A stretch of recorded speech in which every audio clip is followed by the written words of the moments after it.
नमस्ते, मेरा नाम महर है और मैं आज ये वीडियो अपना एक्सपीरियंस कोरोना वायरस के साथ बताने के लिए बना रही हूँ। पहले मैं बात करना चाहूँगी कि मेरे सिम्टम्स कैसे रहे एंड मुझे कोरोना वायरस हुआ कैसे। आप शायद जान के काफ़ी सरप्राइज होंगे कि मुझे ये वायरस घर पे बैठे बैठे हुआ है and without any interaction with any outsider हुआ है। मैं किसी पे बिल्कुल नाम नहीं डालना चाहती क्योंकि मुझे पर्सनली पता था कि ये वायरस आज नहीं तो कल कहीं ना कहीं से मुझे इफ़ेक्ट ज़रूर करेगा, जिस हिसाब से चीज़ें चल रही है। तो ये वायरस मुझे अपने ही एक वर्कर से जो हमारे बिल्डिंग में काम करते हैं उन वर्कर के थ्रू आया। उनको सारे सिम्टम्स हुए बट वो बिल्कुल ठीक थे 5 दिन में। उसके बाद एक चेन ऑफ रिएक्शन शुरू हुई एंड आज I tested positive for the virus.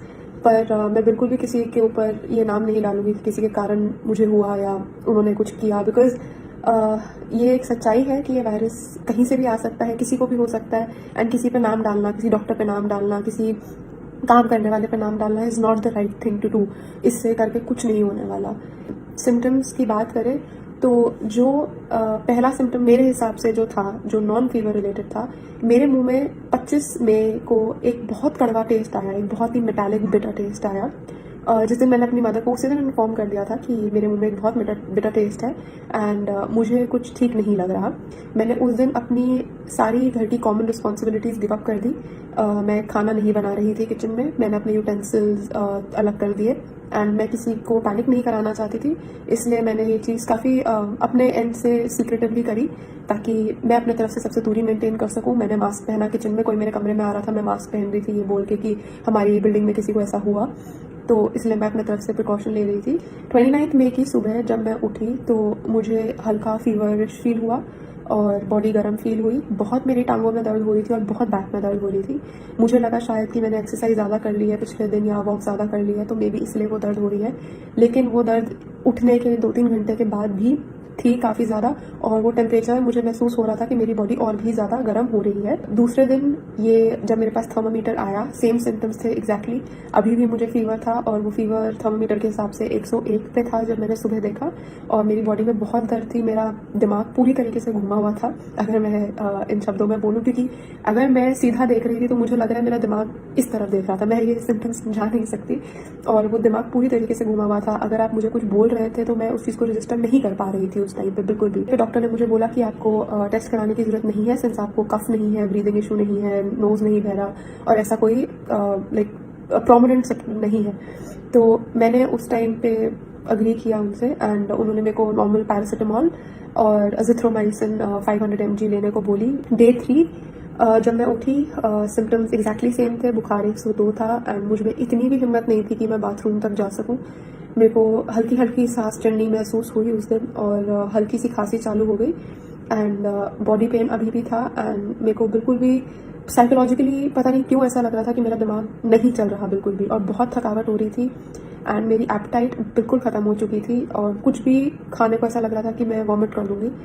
तो इस टाइम तक मैंने अपना वेट डे 1 पे भी लिया था, 58 kgs था एंड अभी डे 3 है वो 55 kgs हो चुका था। तो everything that was happening, every symptom that was happening was just making me feel कि हाँ ये कोरोना वायरस ही है। एंड डे 4 जब मैं उठी मेरा फीवर 99 था, मुझे हल्की सी कफ थी, एपेटाइट नहीं थी, बट ओवरऑल मुझे बेटर फील हो रहा था काफ़ी। और थकावट नॉर्मल जो एक बुखार के रेजिडुअल सिम्टम्स होते हैं मैं कहूँगी, वो मुझे उस टाइम भी हो रहे थे।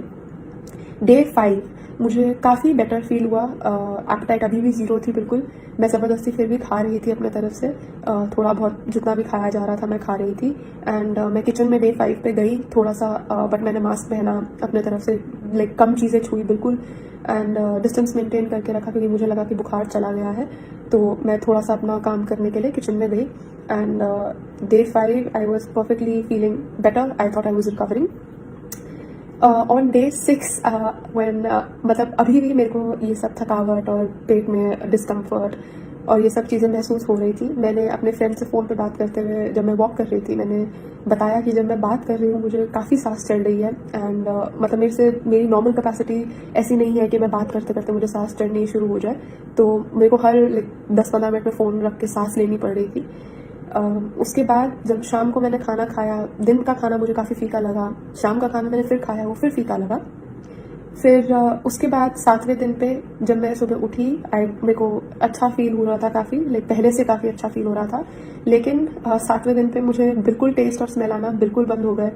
और मैंने उस दिन फिर डॉक्टर को कॉल किया एंड बोला कि प्लीज़ मेरे को टेस्ट कराने दीजिए। उन्होंने मेरे को मना कर दिया कि मैं प्रिस्क्रिप्शन नहीं दे सकता आपको टेस्ट के लिए। फिर मैंने किसी दूसरे डॉक्टर को कंसल्ट किया एंड मैंने उन्हें बोला कि मुझे अभी भी फीवर है, हल्का सा कफ है एंड ये सिम्टम्स है, आप प्लीज़ मेरे को प्रिस्क्रिप्शन दे दीजिए, मैं टेस्ट कराना चाहती हूँ। उन डॉक्टर ने अग्री किया और ये 8वां दिन था कि उन्होंने अग्री किया। मेरे को शाम को प्रिस्क्रिप्शन मिली एंड 9वें दिन पे सुबह ये प्रिस्क्रिप्शन अपलोड करी और अपॉइंटमेंट ली नेक्स्ट डे की, जो एक सैटरडे था। नेक्स्ट डे की मैंने अपॉइंटमेंट ली और उनका ईमेल आया सब कुछ सबमिट करने के बाद कि हमारी टीम आपसे कांटेक्ट करेगी। ऐसा नहीं है कि मैंने सबमिट की और कंफर्मेशन मिल गई मेरे को, बिल्कुल भी नहीं हुआ ऐसा। 11वें दिन पे हमने उनको फिर से फ़ोन करे और उन्होंने कॉल उठाया और कंफर्मेशन दी कि आपका जो एप्लीकेशन थी वो रिव्यू हो चुकी है, आप नेक्स्ट डे पे सुबह 11 बजे टेस्ट के लिए आ जाइएगा। तो 12वें दिन पे 3 दिन एक टेस्ट के लिए कोशिश करते करते 12वें दिन पे मुझे टेस्ट करने का मौका मिला। एनीवे 12वें दिन सुबह 11 बजे मैंने ड्राइव थ्रू टेस्ट बुक किया था। मैं गाड़ी में गई और टेस्टिंग प्रोसेस काफ़ी सिंपल था। उन्होंने मेरा नोज से स्वैब लिया और थ्रोट से स्वैब लिया और बोला कि पेमेंट कर दीजिएगा और आपको अगले 24 से 36 घंटे में आपकी रिपोर्ट मिल जाएगी।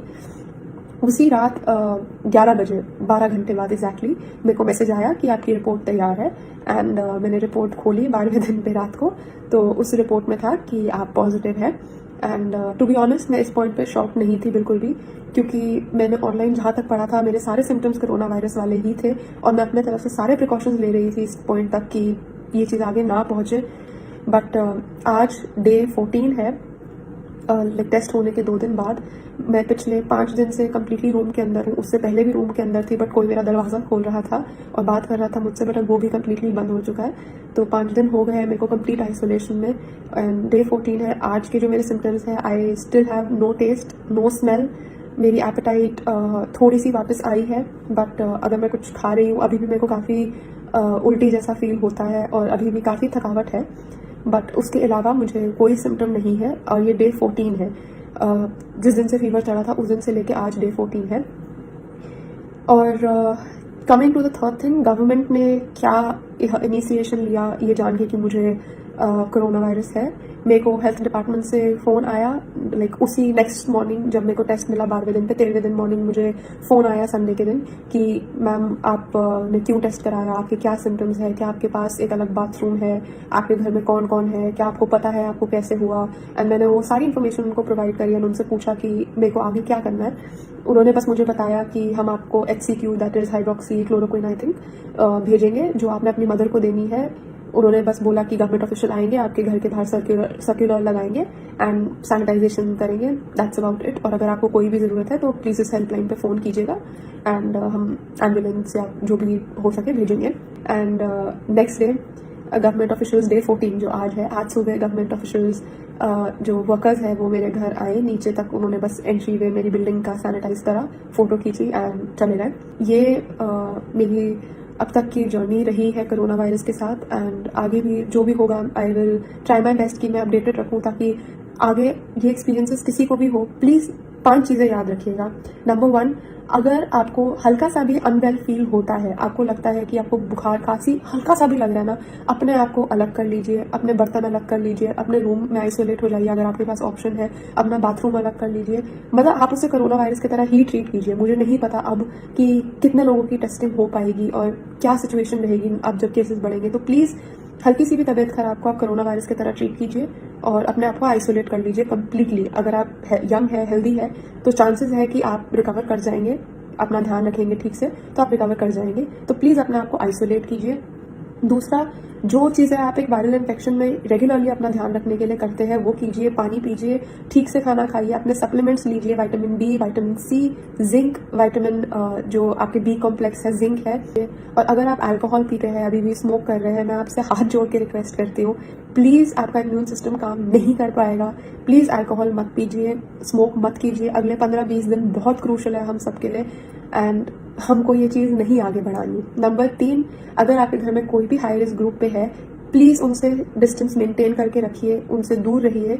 ऐसे पागल मत फील कराइएगा किसी को, लेकिन अपने तरफ से हमें नहीं पता कि हमें वो वायरस है या नहीं, क्योंकि 15 दिन तक लग सकते हैं ये दिखाने के लिए कि आपको कोई भी सिम्टम है।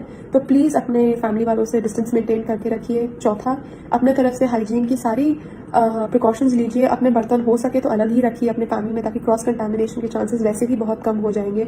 और कोई भी ग्लास, खाना वगैरह शेयर मत कीजिए फिलहाल। एंड पांचवा, प्लीज़ अपना एटीट्यूड इस चीज़ के टूवर्ड्स ईजी गोइंग तो बिल्कुल भी ना रखिए, लेकिन पैनिक ना करें, अवेयरनेस क्रिएट करें। अगर आपको हॉस्पिटल जाने की ज़रूरत नहीं है, प्लीज़ अपने घर पे रहिए, कमरे में रहिए, अपने डॉक्टर से कंसल्ट कीजिए। आपको रेगुलर दवाइयाँ जो वो बोलेंगे प्लीज़ कंज्यूम कीजिए। एंड आप अपना ध्यान जितना रख सकते हैं रखिए। एंड आई होप कि आपको जो भी ये वीडियो देख रहा है, I hope you don't have to go through this, आपको इस चीज़ के थ्रू ना निकलना पड़े। लेकिन अगर आप निकल रहे हैं, प्लीज़ याद रखिए आप अकेले नहीं हैं।